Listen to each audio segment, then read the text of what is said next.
Hello team, welcome to another ATP Geopolitics video with myself, Jonathan MSP. Ukraine War News Update, third part thereof for the 23rd of April 2024. Let's start with Mr. Zelensky talking about how happy he is to see a bipartisan delegation of US lawmakers out in Kyiv yesterday. So this is from yesterday. Today, I welcomed a bipartisan delegation of the United States Congress. I am grateful for this visit following a very powerful and critically important decision for us. That's the aid bill getting through the House of Representatives. The people of Ukraine were counting on this decision. We are glad that the US remains with Ukraine, that it remains our main powerful ally. We discussed military macro-financial support and military assistance, including the need for artillery shells, long-range missiles, electronic warfare equipment, drones, combat aviation, and support in developing the Ukrainian defense industry. We also talked about the confiscation of Russian terrorists' frozen assets, support for Ukraine on its path to NATO, security commitments, Ukraine's peace formula, the US participation in the first inaugural peace summit. So lots to talk about with those US delegates, of course. We'll go on to let's go on to Donald Trump again. Now, we heard Fiona Hill recently in her book mentioning that Donald Trump referred to Ukraine as part of Russia, and that's how he saw it, which kind of goes somewhat to understanding, or at least reflecting, his thinking on Ukraine. He just sees it almost, well, not almost, he sees it in Putin-esque ways. He sees the whole conflict as Russia trying to get back what is rightfully its own, because Ukraine merely is a part of Russia. Here, the next news media entity says, Donald Trump referred to Ukraine as part of Russia in conversations with European leaders. Wall Street Journal has quoted sources as saying, according to US officials, the former president referred to Ukraine as their Ukraine and often complained about Washington's support for Kyiv. They claim that Trump has for years criticised Ukraine as a corrupt country. Now, I did a video on Trump and Ukraine and history there, and that is absolutely true. You can map that right back. Go and refer back to just search in my videos for Trump, with Trump in the title, and I did a whole video on Trump and Ukraine. And there is absolutely no way if he took over that he would be better for Ukraine than pretty much any other president you could imagine running for, well, I don't know, actually, RFK Jr. Goodness me. Not Trump. When discussing the new aid package, the former president and senators discussed that Ukraine is rich in minerals and could potentially repay its loan debts. However, repayment of the debt, in their opinion, depends on defeating Russia, as most of these resources are located in occupied territories. And actually, the Wall Street Journal article is called Why Donald Trump Didn't Sink Mike Johnson's Ukraine Aid Bill. And there's quite a bit in this that we could dip into. I'm not going to hugely. I'm just going to pop into a few paragraphs further into the article. Ukraine occupies a complicated position in Trump world. It says the former president has for years criticised Ukraine as a corrupt country, and he notoriously was impeached by the House for leaning on Ukraine's President Volodymyr Zelensky to announce an investigation into the Biden family. Trump has often complained about US support for Ukraine, describing the country to European leaders as your Ukraine and part of Russia. US and foreign officials said. I watched this morning an interview with Lev Parnas, who was one guy that Rudy Giuliani got to go to Ukraine to dig up all the dirt on Biden and do X, Y, and Z. His interview is the first of a two-part one, and I can't wait to hear the second part on the COTS podcast. Is on YouTube. Go and put Lev Parnas COTS, which was it collaboration of the Sane or something, collective of the Sane, something like that. He is really good, and my goodness, there's some interesting claims coming out about how Trump was using Poroshenko, was using the Attorney General in Ukraine, and then when they wanted one of those wanted access to Bill Barr, the Attorney General, they're trying to charge him $200,000 to do it. Like, I was like, whoa! And you know this kind of lobbying exists, but there was some stuff in that. I was like, oh my goodness, yeah. And it all fits into this idea that, you know, Ukraine was only ever a tool for Trump, and still really everything. He's very transactional, so everything is only ever going to be how he will use people and things and countries and whatever entity it is to further himself. That's how he operates. He's not thinking about what would be for a benefit for the US. Let's do something because I have this idea of what the US is like, how do I make myself look better and be better and look stronger and be stronger? That's all he ever does. Is that so? Why you would have that person? There's a really interesting advert that's just come out by a group of Republicans who are anti-Trump Republicans. I forget the name. It is what's it? Sarah Longwell, is it? The advert goes up to people in a mall and asks them, would you employ me? I'm being investigated for this, or I was found liable for sexual assault, and it goes through all these things, asking all the people in a mall, can I go for a job interview? And they're like, oh no, you wouldn't pass this, or I'm sorry, you'd have to be investigated first. Blah blah blah blah. It turns out, and obviously what the person was doing was saying, look, here are all the characteristics I have as Donald Trump. None of it was like lying or anything. It's all completely factual, and wouldn't have got a job in a mall. And the other is, why do we want someone to be president of the US who wouldn't even get a job in a mall? He doesn't qualify to get a job in a mall due to his present legal woes and what he's been found liable for, which is sexual assault, which the judge said in the ruling that is basically rape. So I know lots of people go, it's not rape. No, he said it is. It's only like legally in that particular, because it was digitally and not with his manhood.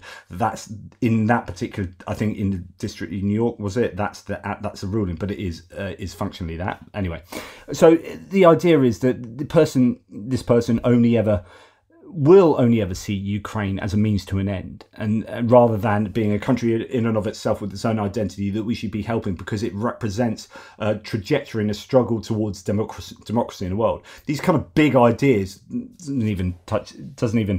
means naff all to him. Those familiar with Trump's thinking said he has been open to hearing from various officials who have both warned of the potential consequences of a Russian victory and the opportunities of a second Trump administration might have to broker a peace agreement. Those lobbying him said it wasn't so much that they needed him to agree, they just needed him to accept it. And Ukraine, Trump and the senators discussed is rich with minerals and has the potential of being a rich country able to pay its debts back. People familiar with the discussion said payback is contingent on defeating Russia, since most of those resources are in occupied territories, they said. And that's the key. That eastern Donbass region is really important. If this is your thinking, it's really important for Ukrainians to take that region back.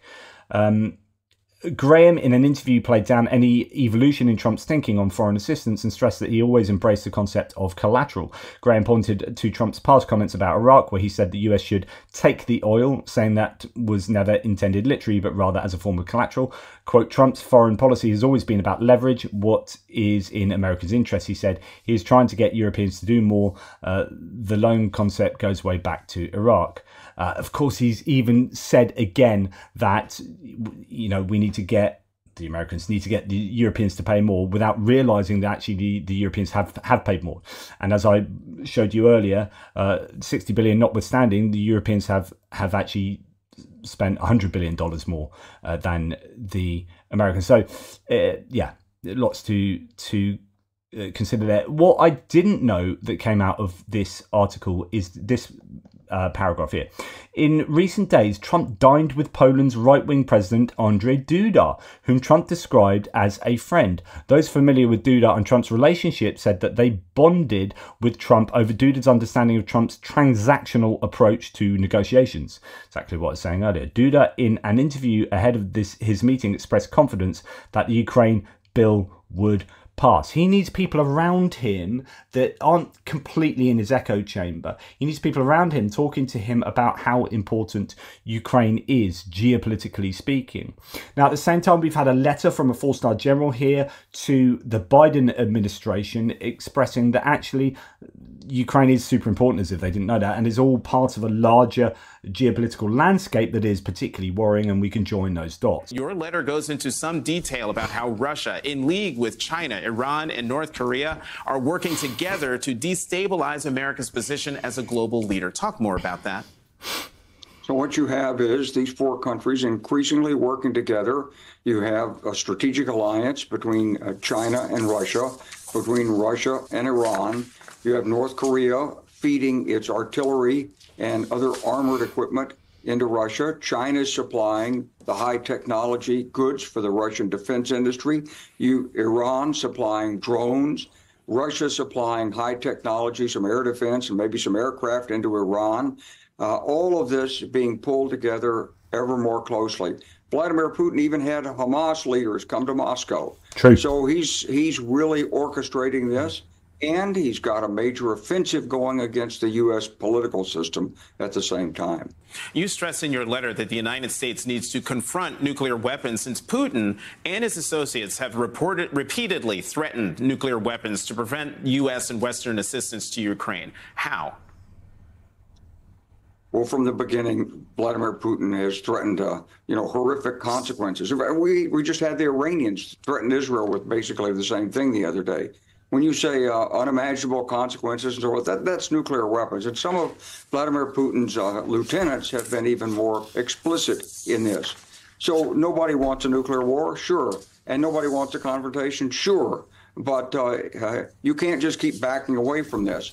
These countries in Eastern Europe, in the Baltics, Poland, Romania, they know what it feels like to be under the Russian boot heel, and they don't want it again. And they're looking to the United States, and they see us backing away and saying, oh, no confrontation. They're saying, okay, well, yeah, there's a legal treaty, but is the United States really willing to confront Vladimir Putin when he threatens nuclear weapons? What about our nuclear weapons? Why isn't he scared of our nuclear weapons?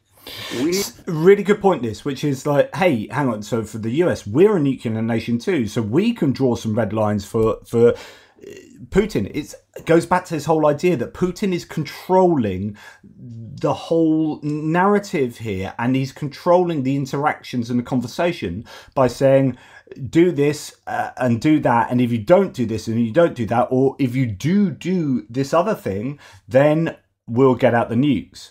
Well, the US can do that too, actually, and that saber rattling isn't just a one-way street. And so I really like the fact that this guy this four-star general is saying that the Biden administration should not be afraid of the saber rattling, and it can do a bit of its own too. We need to really think this thing through, because for 30 years since the Cold War ended, we've sort of been on a glide path. It was comfortable, it was nice, we were the sole superpower. That's a bygone era. We're now under challenge from this group of nations that want to erode our ability to help lead the world.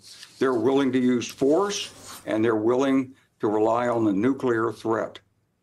Another thing they're willing to do, and you mentioned this a moment ago, is use our own political system against this. You contend that it's become a major, quote, theater of operations. What do you mean?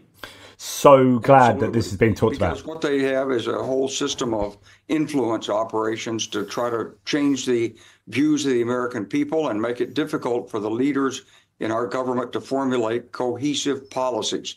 So they do this in a number of ways. They have people who are working with academics. They have people who are on social media networks. They are posing as Americans. They have money coming in through businesses that are co-owned with foreign countries. And there's a lot of ways that they're influencing. But the point is, it's an orchestrated game plan. Before there was social media, before there was the internet, of course, the Soviet Union tried to do this. We're a very important country, and it was always the Soviet Union's aim to try to influence American politics, but they weren't any good at it. But social media and the internet has given them what we call multiple attack vectors. They can now reach out individually to American voters and feed them disinformation, feed them information that's 80% correct, 20% is what the Russians want you to believe. So this is the methodology. You say things that sound reasonable. There's a threat on our border, no doubt about it. But How does that compare to the threat to democracy if Ukraine falls?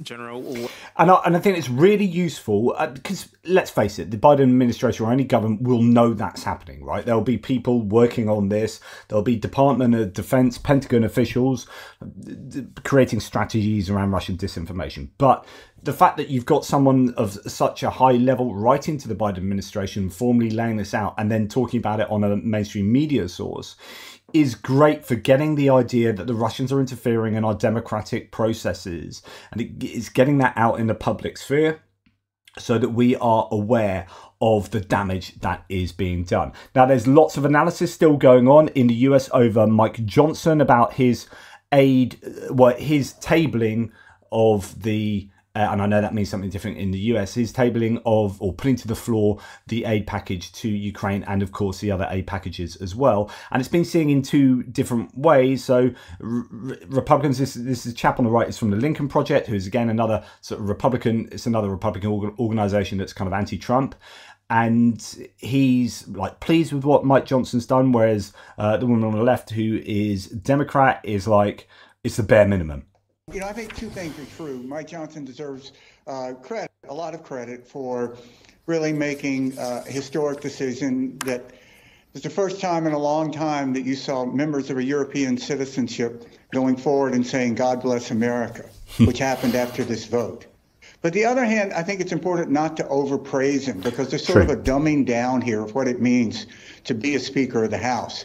What he did, he didn't vote the way that Vladimir Putin wanted him to vote. And I think that's a pretty low bar for leadership. And we still have this reality that the majority of Republicans voted the way that Vladimir Putin wanted them to vote. It's such a nice way of putting it. It's just literally, what did Putin want? Well, most of these politicians from this party voted with what Putin wants, and under half of them voted against what Putin wants.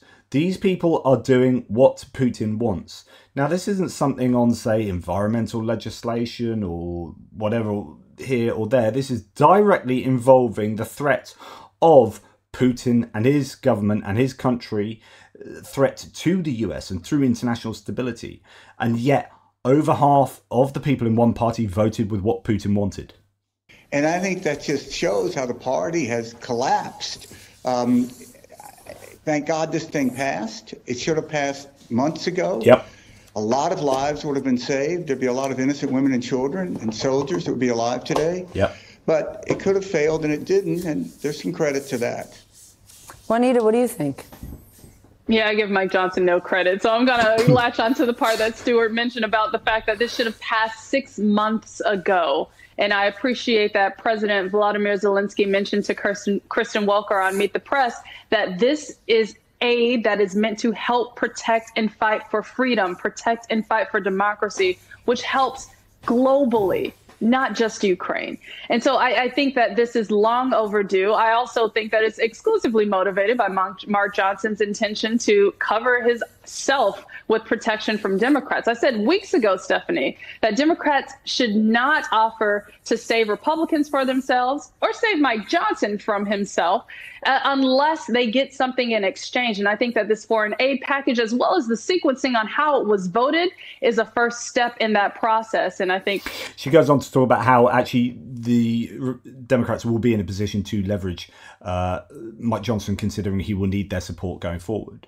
So Donald Trump has then come to Johnson's defense, apparently, calling him a good guy, praised Johnson for implementing Trump's idea and providing some of the aid to Ukraine in the form of concessional loans. Again, Trump is all about not looking at it and saying, that's good, well done, Ukraine are going to get that, excellent. It's like, yeah, look at what I did in that. It's like finding the only thing that could make Trump look good in that military aid package, and finds that and says, check me out, I'm awesome.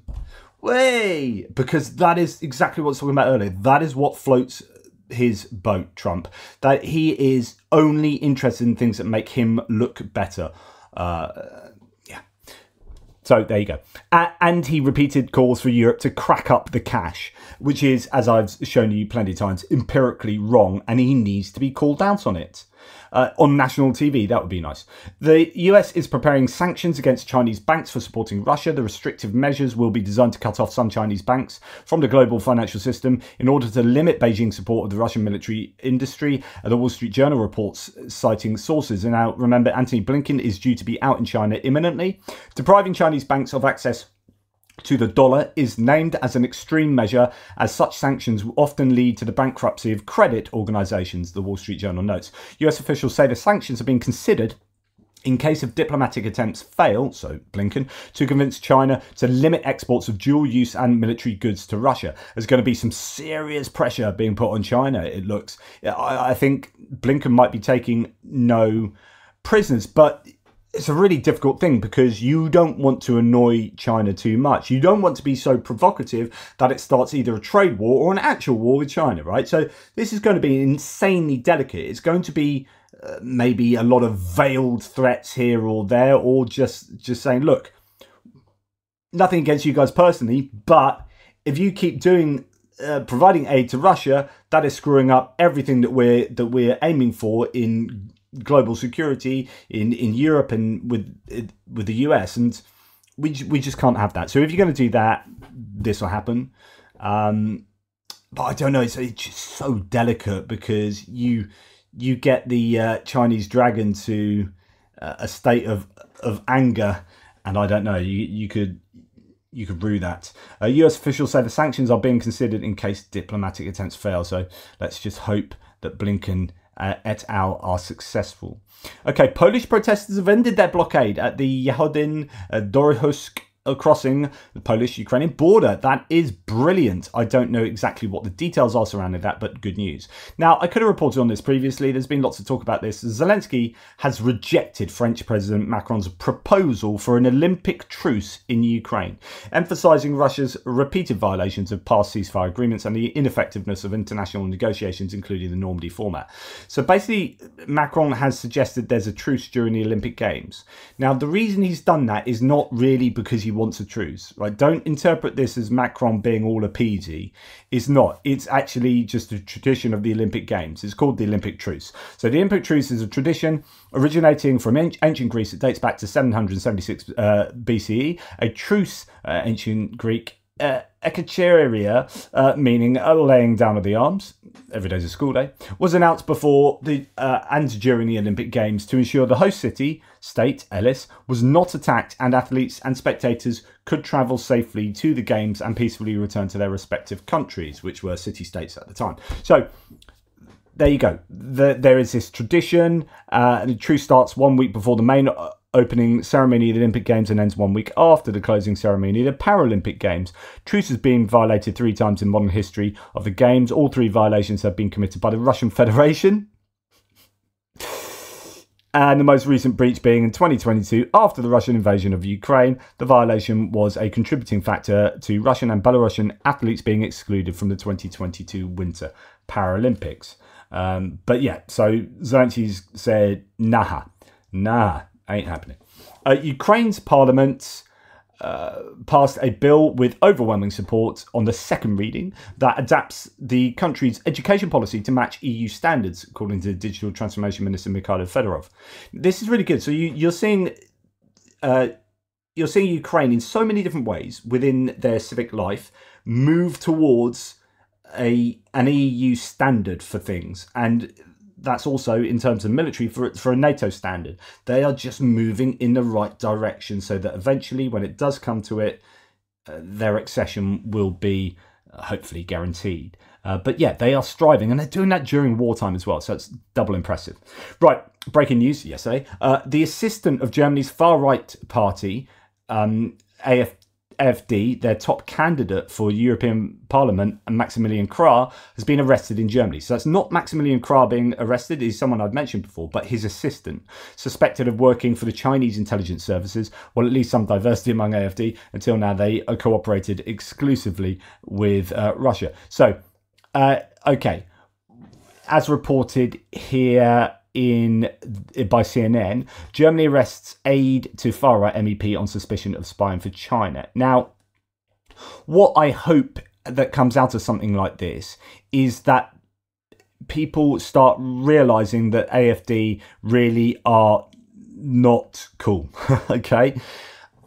What I want is that people vote in the June European parliamentary elections for parties who support European unity.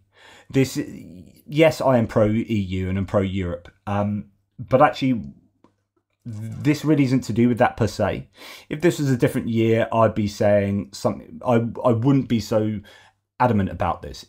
That it would be coming from my kind of ideological self. But this is coming from my global security, Ukraine must win, Russia must lose self, right? And I just think it's absolutely vital that even if you don't want to vote for a centrist candidate, you hold your nose and do so, because any kind of vote for a fringe or an extreme group like, say, the AfD in Germany, you might be really annoyed about immigration, you might be annoyed about some other thing that means that you are more likely to vote for AfD, but just hold your nose and don't do that, because these parties are often aligned with Russia and Russian ideals, and it's just really important that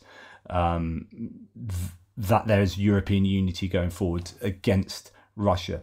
Anyway, prosecutors have said that this chap passed on information about negotiations and decisions in the European Parliament to China. In January, the head of Krad's office confirmed to CNN that the aide had been arrested in Dresden. His arrest comes days after 2 men and a woman were arrested elsewhere in Germany for allegedly spying for China, and after 2 men in the UK were charged for allegedly breaching Britain's Official Secrets Act.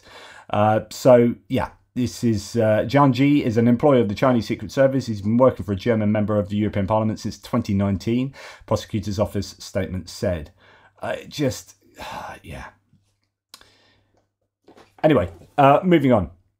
German company Nauf, and this is a company I've talked about previously as still doing business in Russia, is leaving Russia after a journalist investigation by Tagesschau on the supply of materials for reconstruction work in occupied Mariupol. I remember I reported that exact thing recently.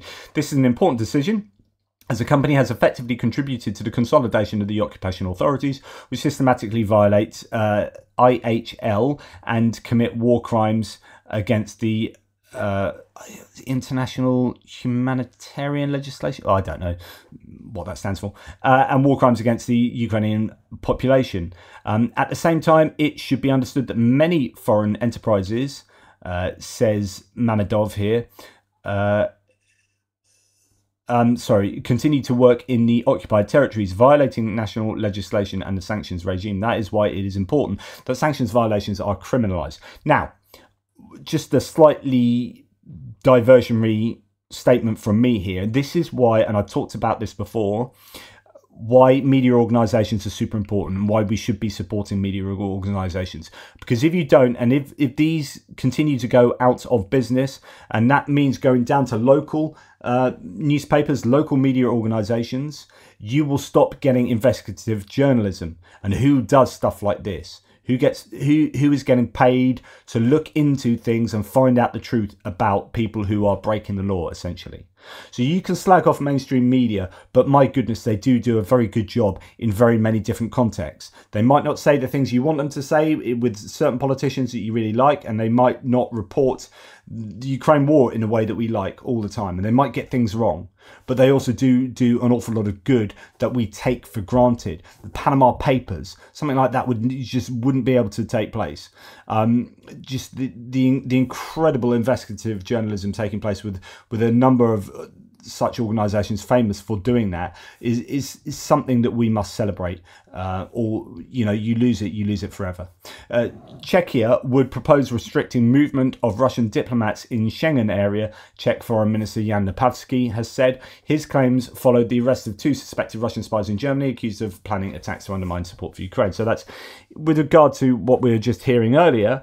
Czechia was proposing the movement of Russian diplomats be stopped in the Schengen area. So the Schengen area, for those who don't know, maybe American viewers and whatnot, is an area in the EU that allows free movement of people.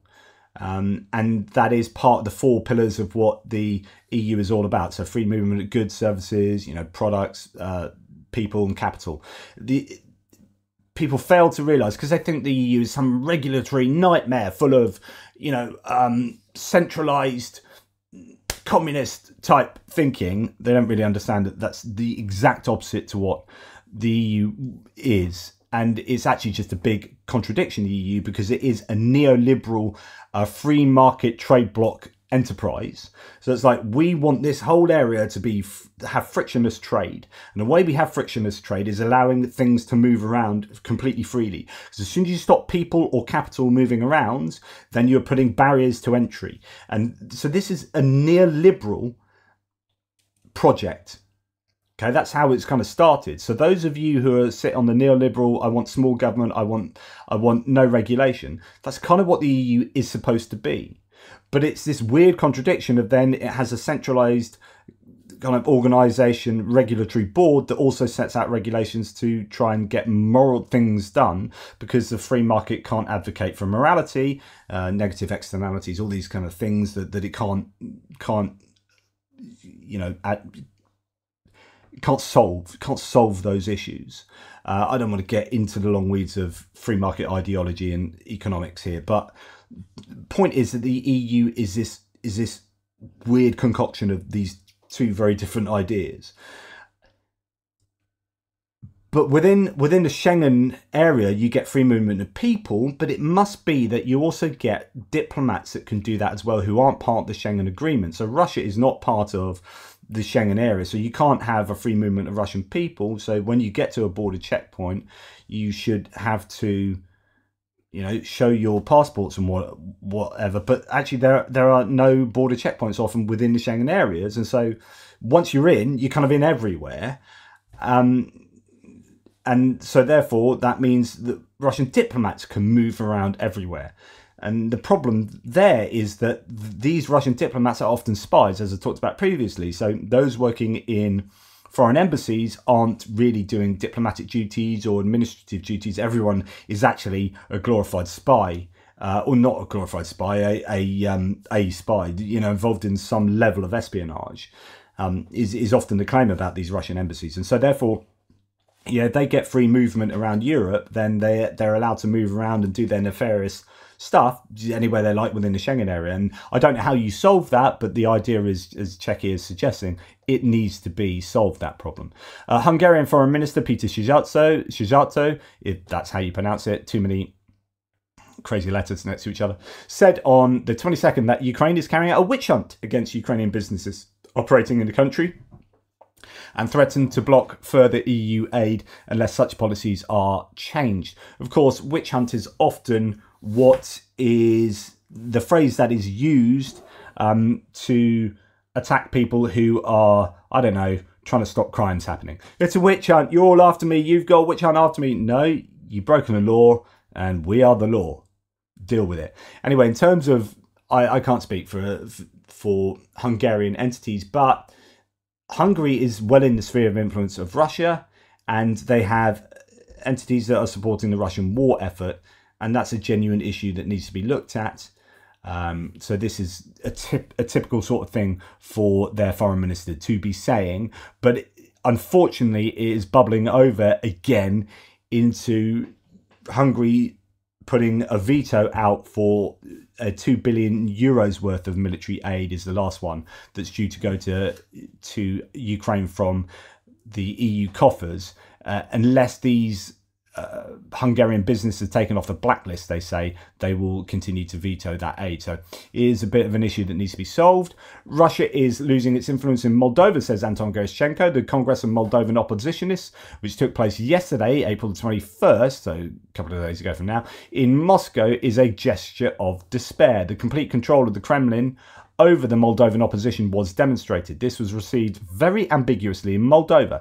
Now, the pro-Russian forces in Moldova, which have no prospects of winning the elections, will begin attempts to destabilize the region and draw it into confrontation between Russia and Ukraine NATO.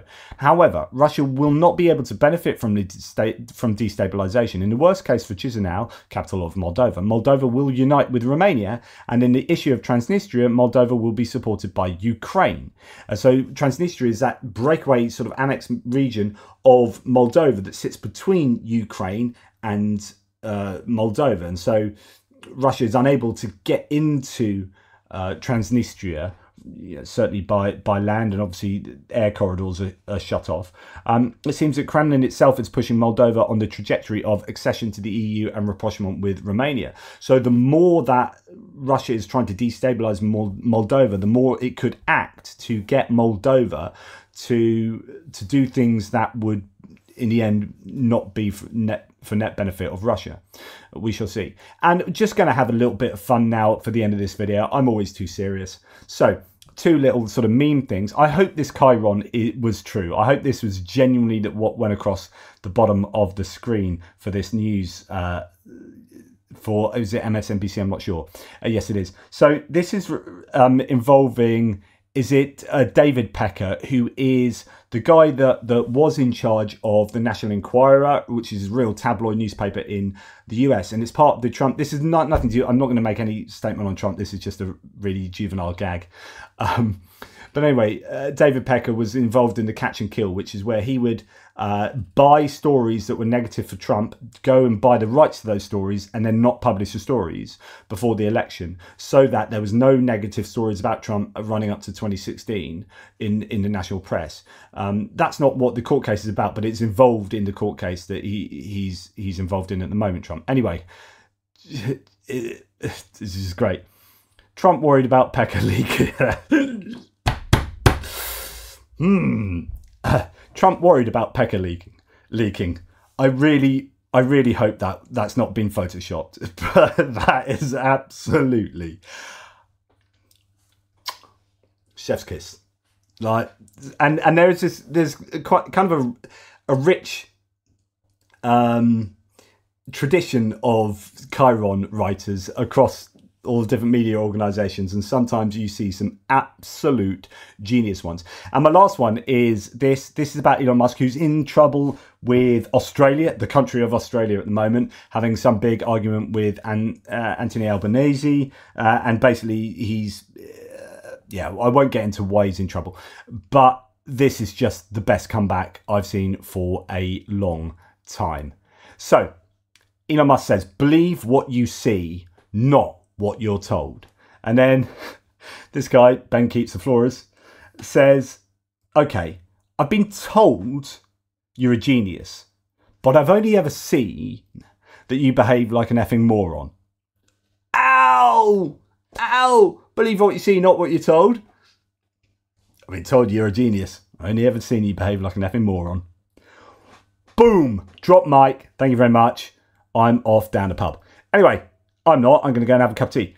Thanks for watching, everyone. Take care. Speak to you soon.